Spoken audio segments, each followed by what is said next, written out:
At 14 years old, Chelsea looked at him and said, "No, released, not good enough, too small, not the profile they were looking for." And Declan Rice, a teenager who had given years of his life to that academy, had to go home and figure out what to do next. Most people in that situation either quit or carry the rejection as a wound that quietly shapes everything they do afterward. Rice did something different. He went to West Ham, he worked. He became one of the best midfielders in England. He switched nationality from Ireland to England. He captained West Ham to a European trophy, and then Arsenal paid £105 million for him. The same city that said no at 14 paid more for him than any English player in history. That is not just a football story. That is a complete psychology lesson about what rejection actually is and what it is actually for. What is going on, everyone? Welcome back to PsyWealth, Richie. Today we are covering someone whose story, I think, contains one of the most practically useful psychology lessons we have ever featured on this channel. Because Declan Rice's journey is not about extraordinary natural gifts producing inevitable success. It is about what happens when you take a rejection that could have defined your ceiling and instead use it to raise it.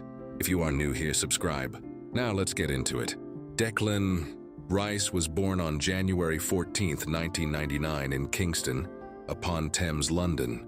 He joined Chelsea's academy as a young child, and at 14, after years of development inside one of the most prestigious youth systems in English football, Chelsea released him. He joined West Ham United's academy, and something happened there that the Chelsea system never got to see. He developed rapidly, comprehensively, into a player of such technical and psychological quality that by his early 20s he was being discussed as one of the best midfielders in world football. He captained West Ham, led them to their first European trophy in decades, the UEFA Conference League in 2023, and then Arsenal came. £105 million, a record for an English player. And Mikel Arteta said of him, he is extremely intelligent, really humble, funny, really hardworking. He is extremely committed in everything he wants to do. He wants to win everything that he does. The boy Chelsea released at 14, the most expensive English player in history. That gap between what Chelsea saw and what Arsenal paid is the psychological story worth telling. Here is what most people never fully think about when they hear the Chelsea rejection story. At 14, the age at which Rice was released, the academy system is making decisions based on what a child looks like at that specific developmental moment. Not what they will become, not what their psychological profile suggests about their ceiling, what they look like right now. And at 14, Rice did not look like what Chelsea needed. He was not the physical profile they were building toward. He was not the tactical shape that fit their immediate academy needs. He was a child, still developing, still becoming, and the system made a decision based on an incomplete picture. That happens constantly in elite development environments. Children get released before the development that would have revealed their actual ceiling has had time to occur, and the psychological response to that kind of premature judgment determines everything about what comes next. Rice's response, going to West Ham, working, growing, proving, is the response of someone who did not accept the Chelsea judgment as the truth about his ceiling. He accepted it as information about where he was at. 14, not about where he was going. Here is something Rice said recently that I find deeply psychologically significant. When asked about Ballon d'Or, conversations about being compared to the best players in the world, he said with humor, "I am just Dec from Kingston, aren't." That response from a player who cost £105 million and is being discussed as one of the best midfielders in the world is not false modesty. It is a genuine psychological anchoring technique. By identifying himself as Dec from Kingston, by keeping the reference point grounded in where he actually came from, he protects himself from the specific psychological trap that derails many elite performers. The trap of believing your own press, of confusing your public image with your actual identity, of losing the hunger and the humility that produced the results in the first place, because the results have arrived and confirmed what you hoped about yourself. Rice says, I am just Deck from Kingston. And that anchor, that deliberate connection to the ordinary human being beneath the elite footballer, is what keeps the performance psychology intact, even as the external recognition grows. Here is something Rice said that I think is one of the most psychologically direct statements about elite performance standards that any footballer has made recently. Lock in or get locked out. 4 words, but think about what they actually mean as a performance philosophy. Locking in means complete present moment focus, complete commitment to the task, no distraction, no half measures, no performing while your attention is partly somewhere else. Every resource directed at what is happening right now. And the alternative, get locked out, is equally direct. If you cannot bring that level of presence and commitment, if you are not fully here, then this environment is not for you. That is not cruelty. That is the honest description of what elite performance requires. And Rice, as Arsenal's midfield anchor and psychological leadership, presence, applies that standard to himself first, before he asks it of anyone else, which is exactly what Bellingham described as the foundation of genuine leadership.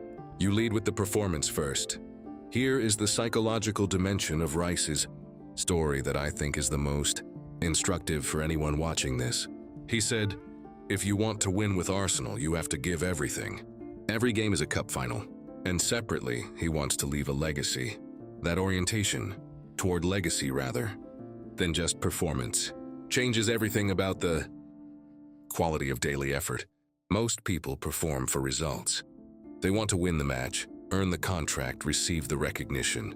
And that motivation toward specific outcomes is real and powerful. But it has a specific vulnerability. When the results are not immediate, when the recognition is delayed, when the outcomes are uncertain, the motivation based on results wavers. Legacy motivation does not waver in the same way, because legacy is not a single outcome. It is the accumulated impact of everything you do over an extended period. And when you are building legacy, when you genuinely care about what you leave behind, every single moment of effort is justified, regardless of the immediate result, because every moment of effort is a brick in the wall of something permanent. And now I want to speak directly to you, because I think Rice's story contains 3 lessons that apply to every single person watching this. The first is about rejection. The Chelsea rejection at 14 was not the truth about his ceiling. It was information about where he was at that specific developmental moment. And the same is true of every rejection you have ever experienced. Every no you have received, every door that closed, every system that said, not you, not now. None of those are the truth about your ceiling. They are information about where you were at that specific moment, and they say nothing about where you are going. The second is about anchoring. Rice says, I am just Deck from Kingston. Whatever level you reach, whatever recognition arrives, stay anchored to who you actually are underneath it. Because the hunger and the humility that produce the results are connected to that anchor. Lose the anchor and you risk losing both. The third is about legacy. Stop performing for results alone. Start building something permanent. Ask yourself, what do I want to leave behind? What will people say about what I contributed? And then let that question shape how you show up every single day. Because every game is a cup final. Every moment of effort is a brick in the wall of something that outlasts the result. Declan Rice was released by Chelsea at 14. He went to West Ham, he worked, he grew, he led. He won a European trophy. And then Arsenal paid £105 million for the player Chelsea said was not good enough. He said, I am just Deck from Kingston. He said, lock in or get locked out. He said, every game is a cup final. He said, I want to leave a legacy. That is not the psychology of someone who accepted what the first system said about him. That is the psychology of someone who used the rejection as the starting point of a story that the rejection could not have predicted. And that story is still being written. Subscribe to PsyWealth Richie. Share this with someone who received a rejection recently and needs to hear that it was never the truth about their ceiling. We will see you in the next one.